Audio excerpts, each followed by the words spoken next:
I've seen a lot of ESG traction these days that is gaining or that is prevalent in the world today. There's a lot of misconception when it comes to ESG. There are a lot of people who feel that ESG is all about corporate social responsibility or CSR, and some people feel ESG is all about environment sustainability and things like that. But ESG is a much wider topic, and it goes all the way down to the core.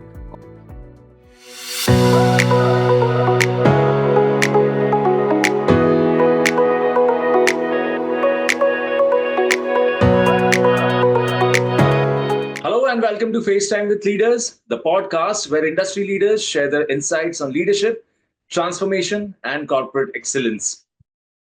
Today we feature Mr. Pritesh Shah, a leader in digital transformation and SaaS innovation. With a proven track record at companies like ARC Contract Management, Atos, Infosys, C8, Tech Mahindra, and many more, he has led large and small functions, driven global operations, and mastered the art of scaling business functions with technology driven efficiency. His leadership has shaped global enterprises, bringing strategic vision, operational excellence, and technological integration to the forefront. From steering multi-million dollar portfolios to developing high performance teams, his expertise continues to influence the future of enterprise solutions. This episode dives into the key principles that define industry leadership and the impact of digital evolution on business strategy. Get ready for an insightful conversation with a leader who has set new benchmarks in innovation and execution. Mr. Pritesh Shah, welcome to FaceTime with Leaders. Thank you so much, Sunny, for having me over here at FaceTime with Leaders via Directors Institute. It's a pleasure to be here, and I'll do justice to sharing my insights that I've learned over years. Great to hear that. Every accomplished leader has a story, Mr. Pritesh Shah, one filled with defining moments, challenges, and breakthroughs that shape their path. So, looking back at your remarkable career, what were some of the key milestones that defined your journey? Was there a particular moment or experience that reinforced your passion for this field and set you on the trajectory to where you stand today? Great question. My journey has been a little different from the traditional journey, wherein I have been involved with a lot of functions and a lot of different kind of roles and responsibilities throughout my career. I started my career with being a software developer. Then I also dabbled into sales and marketing in a manufacturing company. Then I moved to IT consulting and IT delivery kind of functions. And then I finally dived into the world of startups and focused on scaling teams and operations as I went through the journey, which led me to where I am today. So there's no specific moment or pivotal point, but there are many points which pivoted my journey in different directions, so to say. And I could probably divide my entire career into 2 decades. It's been 21 years since I started my career. And the first decade was largely associated with big companies or publicly listed companies where the ways of working are very well defined and you know what you need to do or you know what objectives you're trying to achieve in a particular business function. And you do get some kind of a flexibility in order to, let's say, experiment or play a different kind of a role. So I think that started early part of the first decade when I started experimenting with what kind of a role do I want to play, and switched industries or switched domains or switched what I was doing at my job function. And then that gave me an insight into how to connect the dots between the business that we were in and the way we basically operate the company or the business function that I was in, which led me to believe that there's a bigger picture out here, which is a cross-functional picture, which I probably can get more insights on if I joined startups or if I contributed my expertise to startups. And that's where the next decade of my career started, where I started focusing on being in startups, which were in their 0 to 1 journey or 1 to N kind of journey spaces.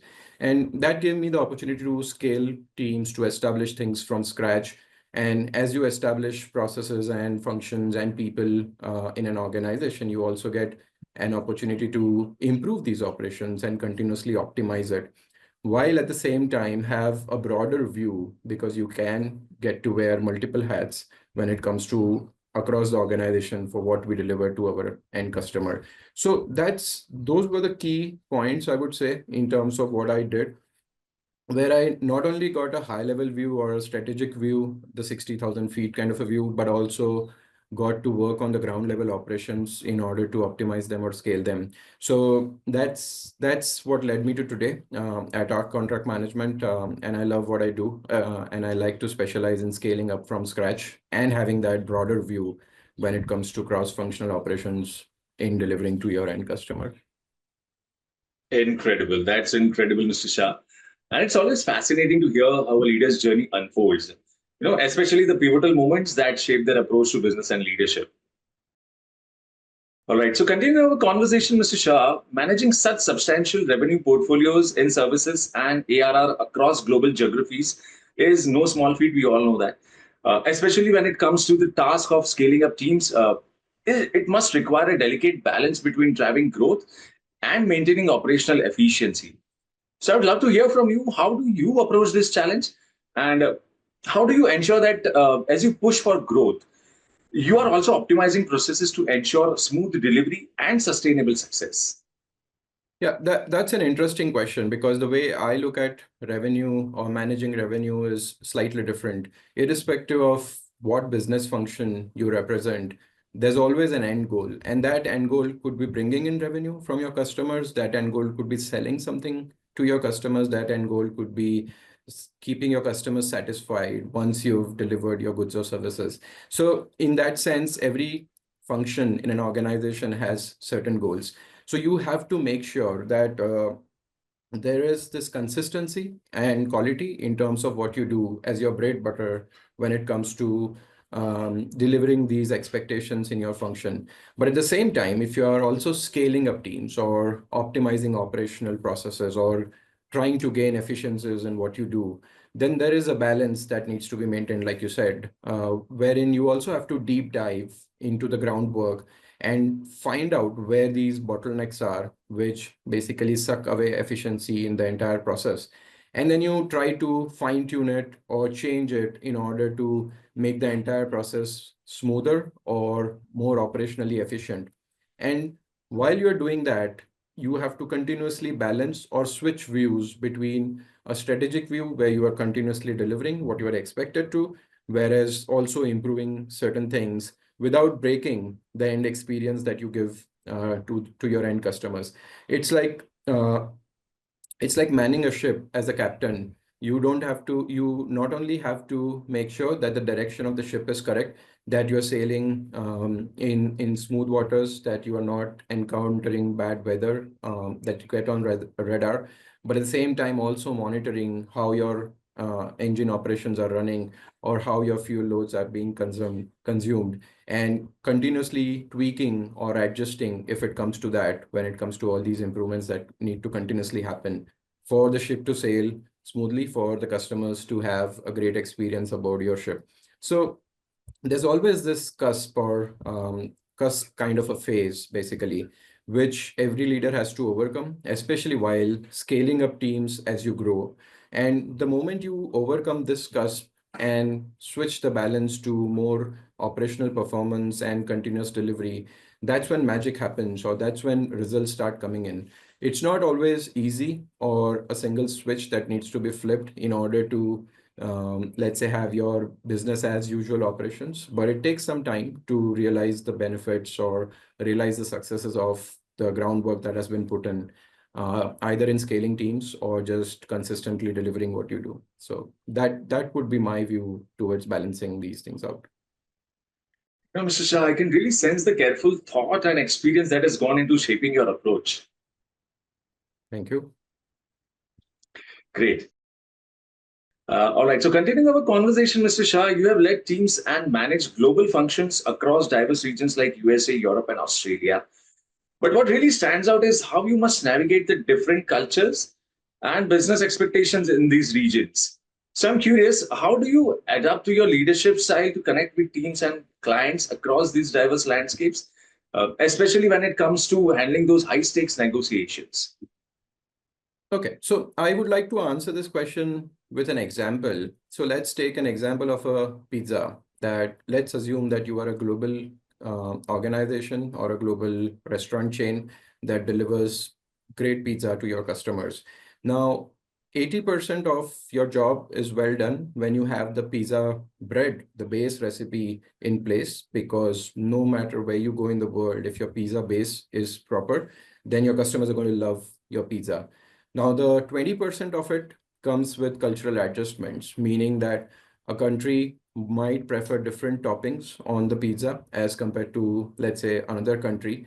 And that's probably what drives the cultural experience of the product or service that you deliver. So in my view, yes, the cultural nuances are very important when it comes to the top 20% in terms of closing whatever you're doing, whether it's a high stakes negotiation, whether it's delivery of your service or delivery of your goods and anything else around that. But it's the 80% that you always have to get right. And that has to be consistent, irrespective of which culture you're operating in. So you're right, in the sense that I've gained this experience over 2 decades by visiting different countries, by immersing myself in their cultures and understanding what's different as compared to the culture that I belong to.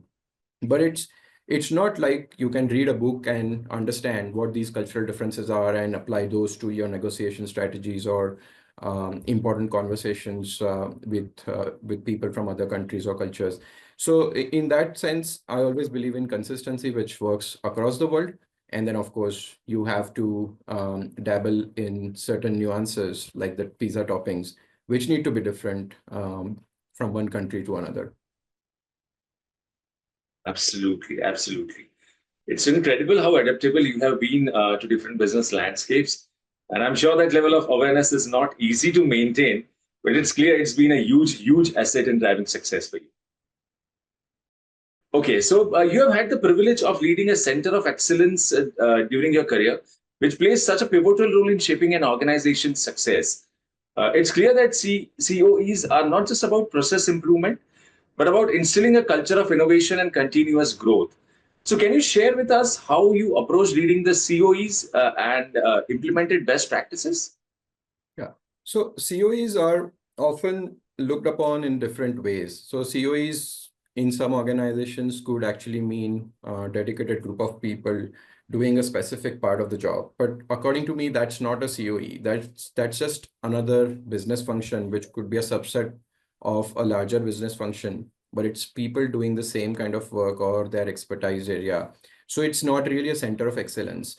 But what really is a center of excellence is when one individual or group of individuals come together, identify a pain point in the organization that needs to be addressed, and understand that there's a way to basically solve that pain point. Could be related to your end customer, could be related to an operational improvement in your overall processes or cross-functional collaboration in the organization. But it's that part or those individuals that really form like a center of excellence, which iron out all the inefficiencies that the pain point has, and then improve on top of it to make sure that those are addressed and they get embedded. The solutions that come out get embedded in the ways of working in any function that the COE operates in. And once all of those objectives of a COE are achieved, the COE needs to go out of the picture, and it does not need to exist till the end of time of the or end of organization basically. So that's my take on COEs. It's a temporary arrangement of sorts to achieve an operational improvement of any kind in an organization, in any function, or even across functions. So yeah, that would be my view. It's interesting to hear how those strategies truly drive growth and connect people within the organization, Mr. Shah. And thank you for sharing that insight. Thank you. So, looking ahead, what are your key aspirations for the future, both in terms of your personal growth and the broader impact you wish to create in the industry? And as you continue to make strides in your leadership journey, how do you envision your role in the boardroom, particularly in guiding strategic decisions that will shape the future of businesses? Okay, so I would say I am relatively new when it comes to the boardroom, but I have been fortunate enough to be part of a few boardroom discussions and have also been contributing to the content that gets debated or that gets decided upon when it comes to boardrooms. And in terms of my experience or expertise, I've been doing pro bono advisory work for certain small startups. It's completely unofficial way of doing it.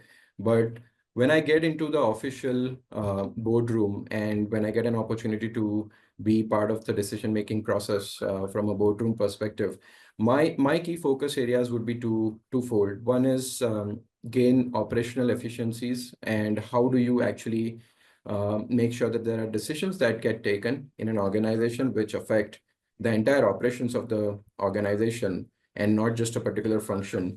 Because I firmly believe that if the operations of the organization are completely streamlined or keep improving, the overall experience, overall growth, overall revenue, overall profitability of the organization improves. So I would like to focus my expertise on the operational efficiencies and operational decisions that come along with a company via the board meetings.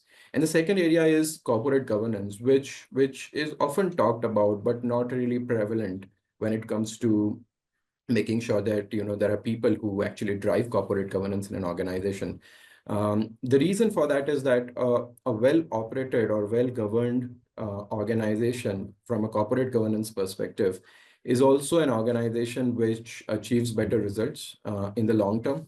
And it basically means happier employees, happier customers, happier way of working, more compliant with the laws of the land, and at the same time also making sure that the company grows while maintaining certain standards, ethics, and behaviors when it comes to corporate governance of the entire organization. So that would be my focus. We see a lot of organizations that probably do have malpractices or have practices which do not really conform with the law, or there is evasion of some sorts when it comes to either one kind of a compliance or other. So my focus would probably be on making sure from a board perspective that these are not overlooked and the company grows in a sustainable way and not just for the sake of revenue or profits while marginalizing certain other interests that the company should have. So that would be my focus when it comes to board roles. That's such a compelling vision, Mr. Shah. Thank you. All right. So, talking about ESG, ESG factors are becoming critical in business strategies, especially when it comes to vendor and contract management. So, with your experience, how do you see ESG compliance influencing these areas? And do you think it will reshape traditional processes in the future? Yes, absolutely. And being part of contract management as a domain, right? I've seen a lot of ESG traction these days that is gaining or that is prevalent in the world today. There's a lot of misconception when it comes to ESG. There are a lot of people who feel that ESG is all about corporate social responsibility or CSR. And some people feel ESG is all about environment sustainability and things like that. But ESG is a much wider topic and it goes all the way down to the core of the organization. It could mean environment related aspects of the organization, whether you are sustainable, whether you're not polluting the environment, whether you are giving back to the environment. It could mean the social aspects of the organization, whether you're an equal opportunity provider, whether you treat everyone in the organization and your vendor ecosystem or customer ecosystem equally.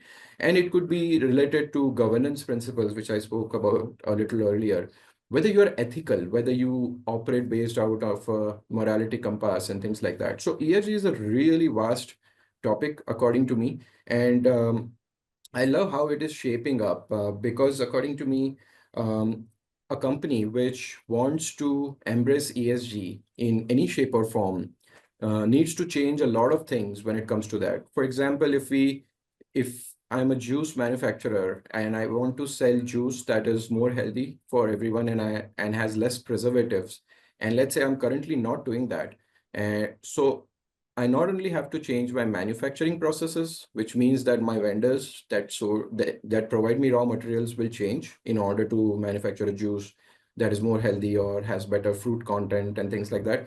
But at the same time, I'll also have to change how I market this juice, who will be my target audience, because there'll be specific customers for this kind of a juice. And which means that I'll have to change my price points because I'm probably complying with more standards when it comes to food safety and what gets delivered to the customer. And then it also means that I might have to change the channels through which my juice gets sold, because it would probably have a lower shelf life because there are less preservatives in my juice.